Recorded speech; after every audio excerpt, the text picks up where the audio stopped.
Hey, hey, salut les amis, bienvenue sur Codeur Passionné, une fois de plus. En tout cas, jusqu'ici, nous avançons bien, lentement mais sûrement.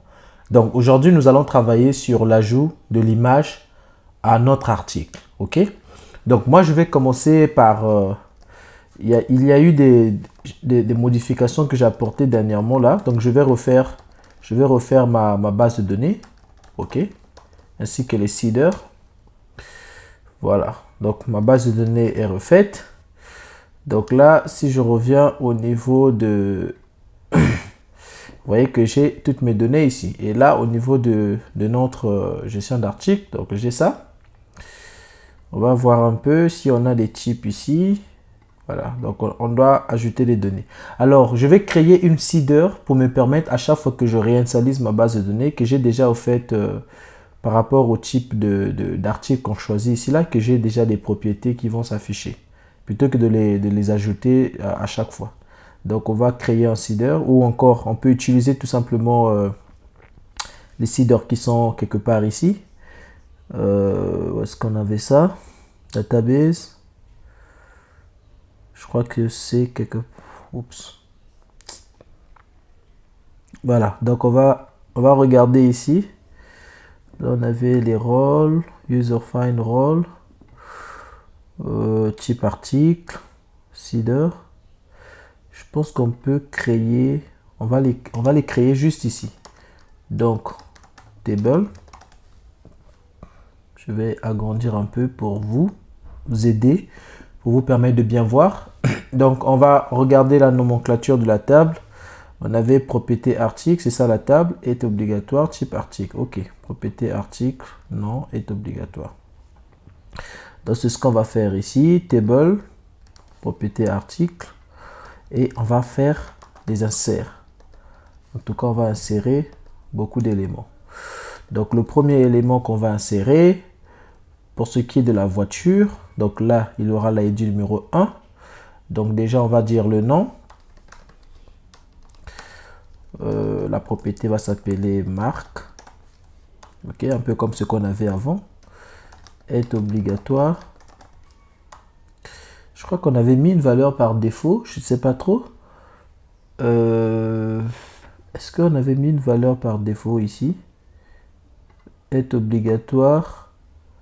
Par défaut, c'est 1. Ok. Mais donc, on n'est pas obligé de le mentionner ici. Donc, on va juste dire marque. Et puis, on va plutôt renseigner type article ID. C'est tout ce qu'on va mettre ici. Et là, on va dire 1. Donc, quand il va créer voiture, il va l'attacher automatiquement ça. Donc, je mets la virgule. Plutôt CTRL, je copie. Donc, on aura marque. Ensuite, on aura kilométrage, comme on en avait. Ensuite, on aura... on avait quoi encore? Voilà, on peut s'arrêter là. Kilométrage, on va dire... Donc, ensuite, on a immobilier. Au niveau de l'immobilier, donc c'est l'ID numéro 2. On va avoir dans l'immobilier, on aura quelle propriété? Par exemple, donc le libellé. Hein, on va dire le libellé. Je sais pas moi, dans l'immobilier, on va par exemple avoir le prix. Ok. Donc ça, c'est quelque chose déjà. On aura par exemple le prix. On aura ensuite... les gars, c'est pas facile, je suis en train de réfléchir là. Donc on aura le prix, on aura par exemple, on va juste appeler libellé, quelque chose comme ça, même si on ne sait pas de quoi vraiment il va s'agir. Appareil électronique, donc l'ID numéro 3. On va ajouter deux propriétés à chacun. Donc ici, on va dire marque. Donc pour le prix ici, on va ajouter est obligatoire. Est obligatoire. On va le mettre à 1. Donc par défaut est obligatoire. Je crois que c'est ce qui est par défaut ici. Défaut c'est 1. D'accord. Ok. Bah donc on va laisser alors. Par défaut c'est obligatoire.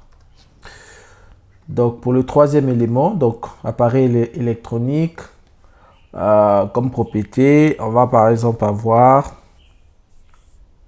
La marque également. Donc, on aura aussi marque ici. Voilà, les amis, c'est tout ce qu'on va faire pour l'instant. On enregistre. Donc, quand on va exécuter notre Migrate Fresh Seed, on doit déjà avoir quelques propriétés là. Donc, si je choisis, par exemple, appareil électronique, je dois avoir, OK, ça marche. Voilà. Et puis, la salle, on n'a rien. Immobilier, on a le prix et puis on a le libellé. OK.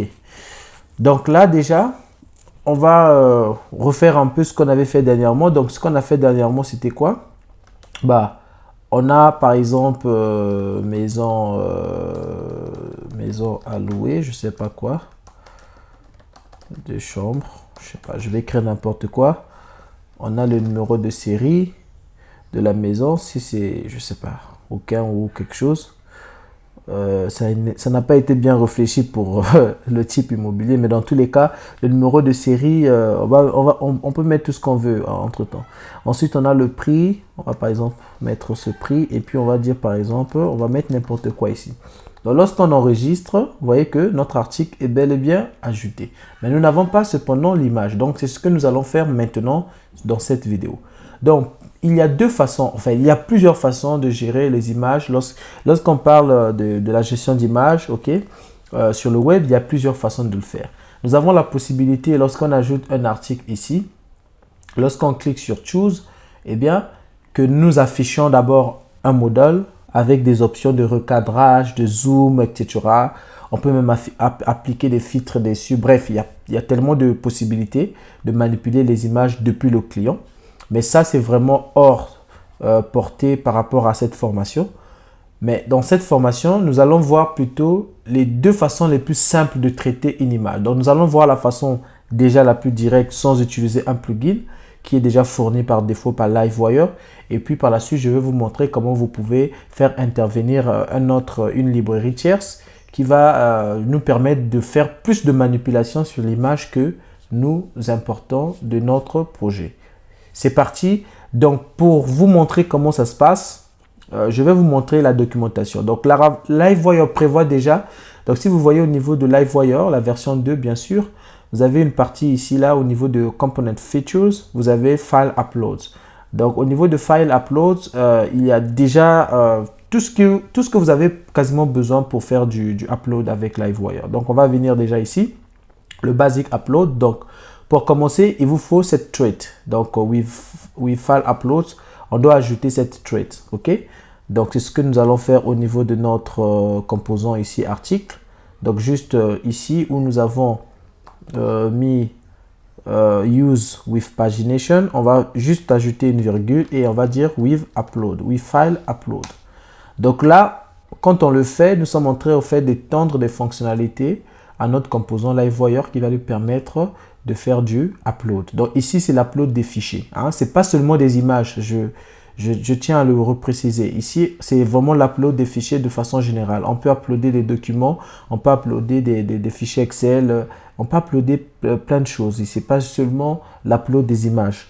Donc, nous ici, par contre, nous allons travailler sur l'upload des images, mais vous êtes bien évidemment libre de choisir tout ce que vous voulez uploader au niveau de votre projet. Bon, par la suite, nous avons besoin d'une variable qui va nous servir de référence avec notre champ. Donc ici, si vous remarquez, nous avons ici notre input ici qui sélectionne l'image. Donc, on va le lier à une variable. Donc, un peu comme ce qu'on fait ici avec les wires, avec les propriétés que nous lions au niveau des wire models. Donc, c'est la même chose, rien de compliqué. Ici, je vais l'appeler add photo. Donc, parce que on aura aussi edit photo. Donc, je vais garder add photo. Par défaut, je vais tout simplement mettre une chaîne de caractères, OK? Et ensuite, donc, je vais venir au niveau de mon interface. Donc là, je viens au niveau de ressources, view, Livewire, article, et donc mon interface add ici. Et là, je vais tout simplement me rassurer qu'au niveau de mon input, je vais ajouter wire model, et je vais glisser tout simplement le nom de la variable que nous avons déclarée au niveau de notre composant. Donc voilà, je les ai mis en relation. Donc on revient au niveau de la documentation. Ensuite, bon, si on veut valider une image, voilà ce qu'on va faire. Donc déjà, nous, on va ajouter la règle de validation parce qu'à partir de maintenant, on aimerait que les images soient obligatoires. Je ne sais pas si c'est une bonne approche. Bon, après, ça dépend de vous. En tout cas, sentez-vous libre de choisir si vous voulez que l'image soit obligatoire ou pas. Mais moi, ici, je vais rendre l'image obligatoire. D'accord? Donc, c'est ce que je vais faire tout simplement ici. Donc, au niveau de la fonction qui permet d'ajouter là, donc juste avant, ici, je vais me rassurer au fait que l'image soit insérée avant qu'on insère l'article parce que on va mentionner au fait la propriété de l'article tout juste après. Ok, donc parce que rappelez-vous, nous avons ici un article qui au fait attend un champ image URL. Ok, donc j'aimerais à l'insertion de l'image que j'ai déjà au fait ce champ qui soit rempli. Bon, j'ai aussi la possibilité d'ajouter l'article et puis de faire un update. Ok, mais je préfère le faire au même moment, d'accord? Donc au moment où nous insérons l'article, je préfère au fait insérer l'image au même moment. Donc ici, on va commencer par une vérification, d'accord? Mais avant tout, je parlais de la validation. Donc notre validation, elle est ici. Donc je vais juste ajouter une autre validation ici, add photo. Et ici, je vais tout simplement dire, ben, écoute, c'est une image. Et voilà. Et puis, je vais définir la taille. Donc, la taille ici, quand on fait du 1024, comme la documentation le montre ici, du 1024, c'est 1 méga. Donc, moi, je vais dire la taille maximale, bah, juste pour vous présenter, on va multiplier par 10. Donc, ça fera ça. Et donc, ça fera 10 mégas, n'est-ce pas? Je ne sais pas si mes calculs sont bons. On peut regarder, hein, on peut faire la conversion toutefois ici. Comment on appelle ça déjà? On peut toutefois regarder ici 10 mégas tout KB, ça va nous donner quoi? Bah, en fait c'est la même chose, hein. Ça y est là, voilà. Donc c'est ce que je disais, on multiplie juste par 10. Je pense qu'il y a encore un peu des mathématiques. Oh, ils sont pas tous partis. Voilà, donc nous avons 10 mégas. Bon, après, vous pouvez réduire à 5, donc vous faites la moitié de ça. Mais ça, sentez-vous libre de le faire. Donc déjà, ici, il y a ça. Ça doit être une image et puis ça doit être de ça. Donc, on ne va pas accepter que ce champ soit vide. Donc, déjà, là, à ce niveau, s'il y a erreur de validation, eh bien, ça va s'ajouter au niveau de la validation que nous affichons quelque part ici. Donc là, c'est déjà bon. Je reviens ici. Donc, je vais tout simplement checker si la photo... Donc déjà ici, je sais que arrivé à ce niveau, la photo sera forcément, add photo sera forcément différent enfin, ne sera pas vide. Rappelez-vous ici, nous l'avons déclaré vide. Donc en mettant les doubles cotes. Donc ici, je vais tout simplement dire, je vais vérifier que la photo n'est pas différente. Donc si c'est différent de ce vide-là, ça veut dire que la validation passe. Dans tous les cas, on ne peut pas arriver à ce niveau si on n'a aucune image ici. Ça va déjà signaler une erreur, rappelez-vous, avec la validation. Donc, à ce stade, tout ce que je fais à l'intérieur, je vais donc commencer par, comment on va dire, je vais donc commencer par enregistrer mon image. Donc, je reviens au niveau de la documentation. Tout ce que je fais se trouve déjà au niveau de la documentation. Donc, vous voyez, la façon la plus simple de faire, voilà, c'est comme ça. Mais je vais vous montrer une façon un peu plus avancée de le faire. Donc, voici les options que nous avons d'enregistrer nos images au niveau de Livewire. Donc, on va tout simplement appeler notre variable et puis on appelle la fonction store. Donc, vous avez plusieurs possibilités. Store as, vous pouvez nommer votre variable. Vous donnez par exemple ici c'est vous donnez au fait comment on appelle ça? Le dossier dans lequel il va s'installer au niveau de votre driver. Et puis ici, c'est le nom de l'image. Et puis voilà. Donc nous allons utiliser simplement cette fonction parce qu'elle est la plus simple. C'est ce qu'on va utiliser. Donc on va juste copier cette fonction. Ici, on va tout simplement lui dire, écoute, tu vas enregistrer au lieu de 10 photos, c'est 10 add photo. Add photo. Donc tu vas enregistrer notre photo à l'intérieur du dossier upload. D'accord? Et suivant le disque, alors là c'est important, le disque public. Donc, je vais vous expliquer ce que cela veut dire. Cette fonction nous renvoie en réalité une image path, donc le chemin de l'image. Ok? En anglais, je vais juste appeler image path. Mais vous pouvez nommer cette variable tout ce que vous voulez. Hein. C'est une variable, donc sentez-vous libre de le faire. Donc ici, alors qu'est-ce qui se passe ici? Il y a quoi? Object from string, c'est quoi ça? refers to current object. Oui. Je sais pas qu'est-ce qui se passe là.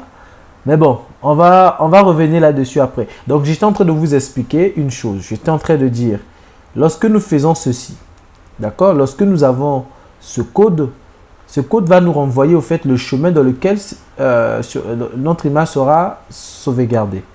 Maintenant, alors, que veut dire ce public? Donc, le deuxième paramètre ici signifie le driver. Sachez que dans Laravel, nous avons ce qu'on appelle par la gestion des fichiers. Ok? Donc, les fichiers sont gérés, Laravel gère aussi les fichiers, un peu comme on le faisait de façon brute avec PHP. On utilisait file pour le faire, donc l'API file. Donc, de même, Laravel aussi gère les fichiers en se basant sur cette API. Et au niveau de Laravel, les choses sont faites de telle sorte que nous avons la possibilité de configurer les différents drivers sur lesquels Laravel va stocker nos fichiers. Donc, si vous venez au niveau du dossier config, au niveau du fichier file system, vous allez remarquer que ici nous avons plusieurs drivers. Donc ici nous avons la possibilité de dire par exemple voici les différents disques sur lesquels Laravel peut stocker nos fichiers à partir de notre application. Donc nous avons le disque local. Dans le disque local, c'est tout simplement il va le stocker au niveau donc, du dossier storage. Donc le storage path ici, il nous renvoie le dossier storage. Donc on aura, donc si vous remarquez, le dossier storage il est là et nous avons app, le dossier app qui est ici. Donc quand on dit storage path, on lui dit tout simplement écoute, lorsqu'on utilise le disque local, tu vas enregistrer les trucs à l'intérieur de du storage, mais plus précisément dans le dossier app. Donc tu vas le mettre à la racine. Lorsqu'on utilise par contre le disque public, bah, tu vas utiliser certes local, mais cette fois-ci, tu vas le mettre à l'intérieur de app et ensuite tu vas créer un sous-dossier public. Donc là, vous remarquez, nous avons un sous-dossier public qui est ici. Et donc ici, on règle la visibilité, c'est-à-dire que notre... Alors, il est en train de pleuvoir là en ce moment, et puis il y a des avions qui sont en train de passer par-dessus. Je suis désolé pour ce son, pour ce bruit. Mais donc, ici, qu'est-ce que cela veut dire? C'est-à-dire que lorsqu'on enregistre les fichiers à l'intérieur du dossier storage, par défaut, ces fichiers ne sont pas lisibles, c'est-à-dire ne sont pas visibles. C'est-à-dire qu'on ne peut pas accéder au niveau de l'URL en mettant par exemple storage, la racine de notre projet, storage, etc. On ne peut pas le faire parce que ces fichiers, en fait, il y a des permissions qui sont définies là-bas et nous n'avons pas les permissions par défaut d'accéder à ces fichiers-là. Donc, c'est protégé en d'autres termes. Donc, Laravel protège ces fichiers. Donc, pour dire à Laravel, écoute, nous aimerons quand même que les fichiers qui vont être stockés là soient visibles, soient publics. Donc, on utilise cette propriété visibilité. Donc, cela va permettre non pas d'accéder, on ne va pas accéder à ces fichiers via l'URL en mettant storage, etc. Mais on va créer ce qu'on appelle par une symbolic links. Donc, une symbolic links, au fait, c'est quoi? On va créer un lien entre les fichiers qui sont protégés ici, donc entre le dossier storage qui protège les fichiers de notre application, qui ne le rend pas visible à l'extérieur. On va créer un lien entre ces fichiers avec les fichiers qui sont visibles de notre fichier public. Rappelez-vous que tout ce qui est dans le dossier public est par défaut visible. Donc, c'est destiné à être visible pour nos utilisateurs finaux. Donc, on va créer ce lien. Et ce lien, c'est ce qu'on appelle par là symbolic link. Donc, qu'est-ce qu'on dit? On dit, écoute, les dossiers storage là, nous voulons qu'à l'intérieur de ces dossiers storage, tout ce qui se trouve dans le dossier public, ok, de ce dossier storage là, soit lié avec le dossier storage qui se trouve dans le dossier public. Donc, nous avons deux dossiers. Nous avons le dossier public, lui qui va avoir, donc pour l'instant, il n'en a pas encore, mais le dossier public va avoir le dossier storage à l'intérieur. Et ce dossier storage va faire référence au dossier public qui se trouve à l'intérieur du dossier storage puba. Oui, je sais qu'il y a un peu les mots qui se répètent, mais écoutez-moi, soyez concentrés, vous allez vous rendre compte qu'il y a une différence. Donc, nous avons le dossier public qui lui va avoir un dossier storage. Et ce dossier storage du dossier public va faire référence au dossier public qui se trouve à l'intérieur du dossier storage. Donc, c'est juste cette liaison-là que nous mettons. Et grâce à cette liaison, donc, nous pourrons accéder aux fichiers qui sont enregistrés au niveau du storage, au niveau de notre application. D'accord? Donc voilà un peu la petite théorie que je voulais. C'est pas facile à expliquer comme ça. Je ne sais pas si je me suis vraiment fait comprendre. Je l'espère en tout cas. Mais voilà un peu ce que je voulais donc dire par rapport à cela. Donc ici, nous avons notre variable ici qui est sélectionnée. Bizarrement, je ne sais toujours pas pourquoi est-ce que j'ai cette erreur qui s'affiche. Je ne sais pas. On me dit quoi déjà? Expected type object found string. Alors, je crois que le problème, c'est peut-être parce que au départ, nous avons créé cette variable étant nulle, plutôt en forme de string, et là, nous sommes en train de l'appeler. Donc, il y a cette erreur au niveau de la compilation. Donc, ici, on va tout simplement dire si c'est différent de nul. Donc là, il va enregistrer notre image. Donc, une fois que nous avons notre image path qui est ici, bah, donc tout ce que nous allons faire, donc c'est d'insérer notre image à ce niveau-là. Donc, je vais copier cette variable ici. Je vais la créer un peu plus haut. Donc, par défaut, elle sera vide. Il n'y aura aucune valeur. Donc, une fois que l'insertion sera faite, eh bien, on va tout simplement venir ici et on va dire image URL. Donc là, on va tout simplement lui passer l'image path qui est ici. OK? Donc, je rappelle que cette méthode va créer un dossier, un sous-dossier upload à l'intérieur du dossier public. Donc, public ici, au fait, ce n'est pas un dossier, mais c'est au fait on va dire notre driver ici. C'est plutôt notre disque ici qui lui fait référence au dossier public qui se trouve dans le dossier storage. Donc, le dossier storage étant ici, donc on aura un fichier, un dossier upload. Selon ce que nous avons mis ici, on aura un dossier upload qui sera ajouté dans le dossier public du storage. Donc, une fois qu'on a fait ça, donc on va tout simplement revenir au niveau de la documentation. C'est la documentation qui parle de tout ça. Donc, vous avez tous les scénarios ici. Ensuite, une fois que nous avons fait ça, on aura aussi besoin de visualiser entre-temps notre image au niveau de l'interface, donc l'image que nous avons sélectionnée. Mais avant tout, avant qu'on arrive là, je vais juste vous montrer. Là, je pense que c'est tout. Hein. Voilà. Donc, une fois que nous avons notre image qui est ici, eh bien, on l'enregistre là. Et voilà, notre article aura donc une image. Donc, j'enregistre. Mais il y a une dernière chose qu'il faut faire. Donc, je disais, il faut créer le lien symbolique. Donc, il faut faire PHP artisan storage. Et puis, tu fais link. Donc, en faisant comme ça, il va créer un lien symbolique entre le dossier storage et le dossier public, de telle sorte qu'on peut accéder au fichier du dossier storage de l'autre côté, je vais dire au niveau de notre application. Donc là, j'enregistre, je vais tout simplement, j'enregistre pas, c'est déjà fait. Donc je vais juste tester ici pour voir un peu si les choses fonctionnent correctement. Donc déjà là, si je sélectionne rien, j'aurai une erreur.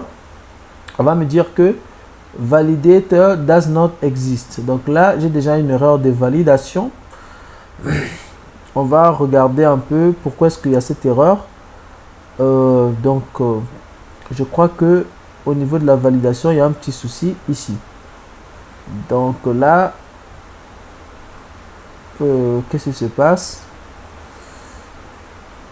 Alors, on a oublié de mettre max. Donc ici, on va dire la taille maximale sera de 10 mégas. Donc on va actualiser, on clique là. On clique là, vous remarquez, on nous dit que add photo must be an image. Donc là, c'est maintenant obligatoire. Donc je vais tenter d'enregistrer quelque chose là rapidement. Je mets la marque, je mets l'année et tout. Je choisis mon image. Donc je vais prendre cette image-ci. Pour l'instant, on ne peut rien voir. Et quand je valide, marqué, on me dit que l'image est ajoutée avec succès. Donc si vous remarquez au niveau de la base de données, donc article, nous venons d'insérer un nouvel article, mais cependant notre article n'a pas d'image. Alors qu'est-ce qui s'est passé? Je crois que le problème est dû ici au fait que nous avons ajouté image URL au niveau de notre création d'article, mais cependant au niveau du modèle, nous n'avons pas ajouté image URL dans le fillable. Donc il faut toujours faire attention avec ça. C'est un détail voilà, qui est important. Donc là, on va enregistrer. Je vais au niveau de la base de données, je vais supprimer ce Mitsubishi là. Je vais même supprimer ces deux trucs là en fait. Alors, j'ai un petit souci parce que on ne peut pas supprimer étant donné qu'ils ont une relation avec article propriété. Voilà, donc on ne peut pas supprimer. Et là, c'était important de définir les contraintes. OK? Bon, ça, c'est ce qu'on avait fait au niveau de nos migrations. Je vais faire quelque chose de beaucoup plus simple. Je vais juste faire je vais seed. Voilà. Donc, en faisant ça, je pense que j'aurai pas de problème. Donc, je reviens ici rapidement. Je choisis ma propre photo. Alors là, c'est ma photo. Bon, on va prendre ça. Je remplis ça rapidement. Voiture. On fait ça et on valide. Article ajouté avec succès. Si je reviens ici, j'actualise mon article. Vous allez remarquer que ici, nous avons notre article qui est ajouté avec succès et remarquez, nous avons le upload qui s'affiche très bien. Donc ici, si nous voyons bien que nous avons notre upload ici, donc tout ce qu'on va faire, je vais donc enlever, waouh, ces foutues images. Alors, on va refaire un peu tout ça. Donc, on va enlever ces images par défaut qui s'affichent là parce que ça va nous empêcher de bien tester, de bien faire ce que je veux faire là. Donc, je viens au niveau de mon seeder, quelque part là. Cette vidéo sera un peu plus longue, peut-être voire 30 minutes. Donc, je viens au niveau de mon seeder là. Durée, on va dire c'était au niveau des articles. Je crois que c'est ici. Type article, database. Voilà, au niveau de notre factory. Donc, on va enlever article URL. On va juste mettre du vide. OK, voilà. Donc là, j'ai juste mis à jour notre factory pour ne pas qu'il nous génère des images, plutôt des URL. Et là, je refais le truc. Voilà, j'ai tout. Donc là, j'actualise. Et là aussi, j'actualise. Vous voyez qu'au niveau des articles, les images, nous n'avons rien ici. Donc, on va refaire notre test rapidement. On refait le test. On prend la voiture.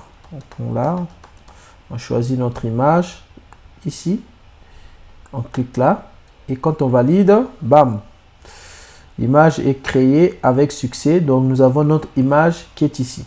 Donc, tout ce que nous, on peut faire, on peut maintenant faire au niveau de l'interface. Donc, c'est de venir au niveau d'ici. D'accord?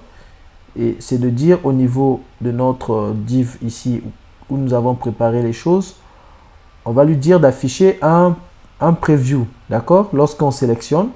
Donc, ça, c'est déjà quelque chose qu'on va faire. On va récupérer au niveau on va récupérer au niveau de la documentation tout ce qu'il faut. Donc, ici, on nous dit, c'est voilà comment on fait pour faire un preview. Donc, on copie juste ça. On vient coller ça ici. OK. Oups, j'ai un problème de notation. Donc, je vais juste coller ça ici. Donc, alors ici, c'est pas photos, par contre, c'est add photo. Donc, si add photo a une image, bah, on va tout simplement afficher l'image ici. Donc là, la Ravel va se charger, Livewire va se charger d'afficher notre image ici. Donc là, j'actualise la page, je clique là. Donc, on va insérer une nouvelle image. Vous remarquez, nous avons notre image qui s'affiche ici. Bien évidemment, si on ne spécifie pas la taille à nos images ici, ça va déborder, comme vous le voyez ici. Donc, on va tout simplement ici lui dire, écoute, bon, déjà ici, on va dire overflow hidden. Comme ça, il ne va pas déborder, même si l'image déborde. Donc là, si je fais ça, voilà, c'est déjà bien. Donc là, il ne déborde pas déjà. Ensuite, on va lui dire au niveau de l'image. Donc ici, il a 200 pixels de hauteur. C'est ce qu'on avait défini ici. Donc au niveau de l'image, on va définir une 8. Donc ici, on va dire 150 pixels. Et la width aussi, 250 pixels, tout court. Donc là, si on clique comme ça, ce ne sont pas évidemment les tailles, la taille de l'image en tant que telle, mais c'est juste que nous avons fixé un peu les choses ici. Donc là, ça sera de cette manière. Oui, 150 pixels. Donc on aurait pu aussi lui donner un width de 150 pixels. Donc disons faisons 200. Comme ça on va garder 200 200. Ici aussi on va faire 200 200 200 200. Voilà. Donc j'actualise, je clique là, sélectionne une image. Voilà, l'image est remplie là. On peut avoir donc le prévu de notre image. Donc ça c'est déjà réglé. Ensuite, nous allons maintenant afficher l'image qui a été insérée ici. Donc comment on va le faire? On vient au niveau de la liste. Et au niveau de la liste ici, vous vous rappelez, on était en train d'afficher une image mappée. Donc ici, on va tout simplement mettre une condition. On va faire un if, un end if, et on aura aussi un else ici.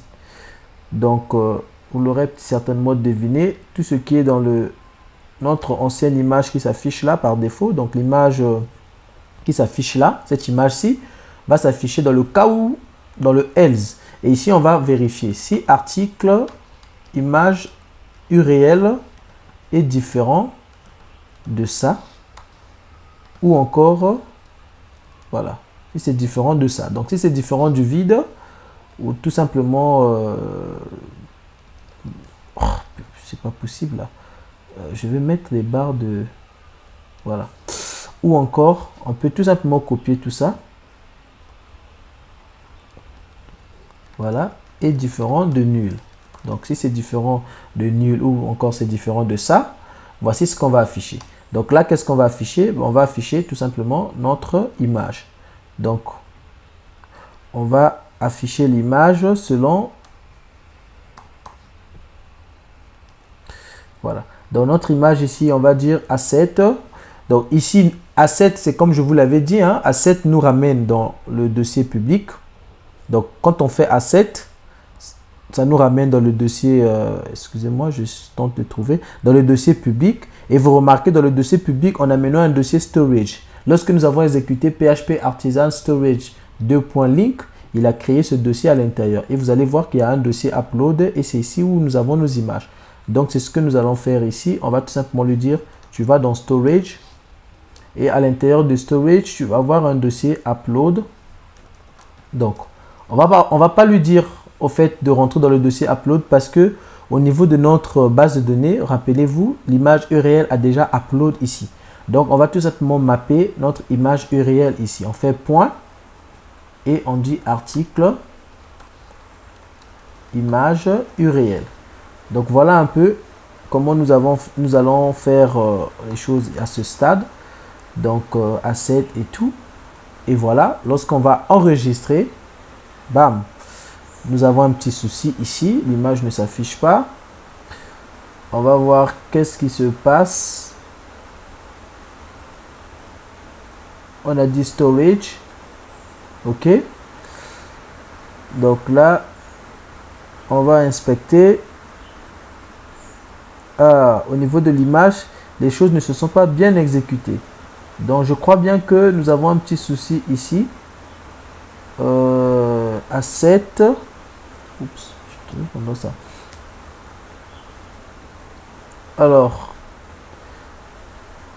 Alors c'est juste un problème de concaténation. Donc, il faut juste trouver la meilleure façon de concaténer ça. Je sais pas à l'intérieur ici. Donc là, ouais, mais normalement c'est ça. Article, image URL.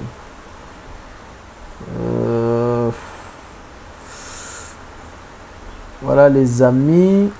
Je pense que là, ça craint un peu là. Nous avons un petit souci. Donc si c'est différent de ça et que c'est différent de ça, affiche ça. Image. Image URL, c'est avec un grand U. OK? Oh là là. Voilà comment des choses qui perdent les gens le temps. Donc là, vous voyez, notre image s'affiche bien. Donc là, si je refais la procédure, donc je vais insérer une autre chose. Là aussi, je prends par exemple voiture. J'insère. Je choisis une autre image. Par exemple celle-ci. OK. Elle est là et j'appuie sur ajouter. Vous allez voir que l'image est ajoutée avec succès. Donc là les amis, voilà là la première façon, la première méthode, la méthode qu'on peut utiliser. Vraiment, c'est une méthode très simple. Remarquez vous-même, au niveau de notre composant, nous n'avons pas écrit grand-chose. Quasiment une seule ligne de code pour faire tout ça. Donc ça, c'est la façon la plus simple. Maintenant, il y a une chose que j'aimerais vous faire remarquer avec cette méthode. C'est que lorsque nous travaillons de cette façon, vous allez remarquer que nos images ici ne sont pas optimisées. C'est-à-dire que nos images ici, là, viennent par rapport à la taille qui a été définie. Donc ici, si vous venez au niveau du Public Storage Upload, là, vous allez voir que nos images, ce sont des gros formats au fait. Donc comment on fait pour redimensionner les images au niveau du code? Donc ça, nous allons voir cela au niveau de la deuxième partie de cette vidéo, où nous allons voir comment intégrer une librairie qui va nous permettre de redimensionner nos images. Et aussi, nous allons aussi voir comment vider les fichiers temporaires que LiveWire crée ici au niveau de notre dossier storage ici. Vous voyez que là, ça, ce sont à chaque fois que nous sélectionnons une image, LiveWire crée un dossier temporaire de notre image pour nous permettre d'avoir au fait le preview ici. Donc, comment aussi on va faire pour nettoyer ce dossier parce qu'on n'aimerait pas avoir un dossier qui est rempli finalement des images que nous n'avons pas besoin. Donc, les amis, si vous êtes intéressés, on se retrouve lors de la prochaine vidéo. Et surtout, si cette vidéo vous a aidé, je vous prie de liker, de partager et aussi, pourquoi pas, le bloc de commentaires est tout simplement en bas. Donc, vous pouvez relâcher là-dessus tout ce que vous voulez comme appréciation, remarques, suggestions. Et voilà. Donc, on se dit à la vidéo prochaine. Prenez bien soin de vous. Ciao.